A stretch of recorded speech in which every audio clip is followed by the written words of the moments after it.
नमस्ते अनि स्वागत छ मेरो नेपाली सादा रेसिपीमा। आज पनि म तपाईहरुको सामु सदा चाहिँ एकदमै सिम्पल अनि अर्ग्यानिक रेसिपी लिएर उपस्थित भइसके। आज चाहिँ मैले तोरीको सागको रेसिपी तपाईहरु सामु शेयर गर्न मन लाग्यो र यो चाहिँ पहाडी इलाकामा चाहिँ आजभोलि एकदमै पाइने एकदमै मिठो सागको रूपमा मानिन्छ र यो तोरीको साग चाहिँ हाम्रोतिर पहाडी इलाकामा चाहिँ यसलाई गहुँ जहुँको बारीमा चाहिँ गहुँ जहुँसँगै छर्ने चलन छ र यो तोरीको सागको गुन्द्रुक पनि बनाउन सकिन्छ अनि पछि र यसलाई ठुलो हुन दिएर फल फलाएर चाहिँ यसबाट तेलको उत्पादन पनि गर्न सकिन्छ र यो आजभोलि चाहिँ एकदमै पहाडी इलाकामा पाइने तरकारी हो र एकदमै मिठो पनि हुन्छ र सफा हुन्छ। यसले सफा नगरे पनि हुन्छ, यसमा कुनै औषधिहरू छिटिएको हुँदैन, तर पनि हल्का पातमा थोरै थोरै भए पनि माटोहरू हुन्छ, त्यसैले चाहिँ मैले एकचोटि मात्रै पानीले सफा गर्दैछु। अनि यहाँनिर मैले ग्यास अन गरेर कराई तताइसकेँ अनि यसमा चाहिँ तपाईहरुले आफ्नो भान्सामा जुन तेल प्रयोग गर्नुहुन्छ त्यही तेल चाहिँ थोरै आवश्यकता अनुसारको तेल राख्न सक्नुहुन्छ। साग कति छ त्यही अनुसारको, यसमा धेरै तेल लागेको पनि त्यति राम्रो हुँदैन र तेल नपुगेको पनि फेरि त्यति राम्रो हुँदैन, तार गरेर राख्न सक्नुहुन्छ। अनि तेल तातिसकेपछि 2-4 दाना मेथीको दाना फुराउनु होला, एकदमै मिठो हुन्छ यो मेथीको दाना फुराइसकेपछि। कसैलाई चाहिँ मन नपर्न सक्छ, यदि मेथीको दाना मन पर्छ भने तपाईले तोरी सागमा राखेर खानु होला, एकदमै राम्रो हुन्छ। त्यसपछि मैले 2वटा रातो खुर्सानी सुकेकोलाई फुराएँ अनि खुर्सानी पनि अलि कालो हुन्जेल नै फुराएर मैले पखालेको सागलाई पानीबाट निकालेर राखेँ।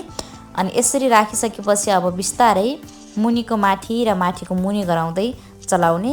अनि यो तोरीको साग अनि जुनसुकै यो हरियो तरकारीहरू पकाउने बेला, पखाल्ने बेला, सफा गर्ने बेला, बनाउने बेला धेरै देखिए तापनि यो घटेर थोरै हुन्छ, त्यसैले नुन चाहिँ एकदमै कम मात्रामा राख्नुपर्ने हुन्छ र कसैको चाहिँ यो आइडिया हुँदैन, बनाउने बेला हरियोमा धेरै देखिन्छ त्यही अनुसारको नुन राखिन्छ, पछि चाहिँ एकदमै नुन बेसी भएर चाहिँ खाना नमिल्ने जस्तो बन्न सक्छ। त्यसैले चाहिँ यस्तो खालको तरकारीहरू पकाउने बेला नुन चाहिँ सक्दो कम राख्न सक्नुहुन्छ र नुन राखिसकेपछि पनि अब बिस्तारै चलाउँदै जाने न एकतिर पाक्दै गर्छ र अर्कोतिर फर्काउँदै लैजाने।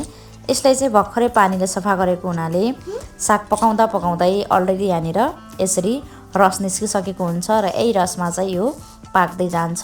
र कसैलाई तोरीको साग एकदमै पाकेर एकदमै लत्थे परेको मनपर्छ भने कसैलाई चाहिँ हल्का पाकेको मनपर्छ, त्यो चाहिँ आफ्नो रोजाइको अनुसार हुन्छ। मैले चाहिँ लगभग साग चाहिँ एकदमै पाकेकै मनपर्छ, त्यसैले मैले फर्काउँदै पकाउँदै गर्दैछु र यसरी चलाउँदै हल्का मुनि तासिन आँट्यो, मैले चाहिँ थोरै पानी राखेर अझ एकैछिन बेर मैले चलाउँदै पकाउँदै गर्नेछु र यसरी पकाइयो भने एकदमै मिठो हुने गर्छ र तपाईहरुलाई चाहिँ यति धेरै पाकेको मन पर्दैन भने हल्का पकाएर पनि निकाल्न सक्नुहुन्छ।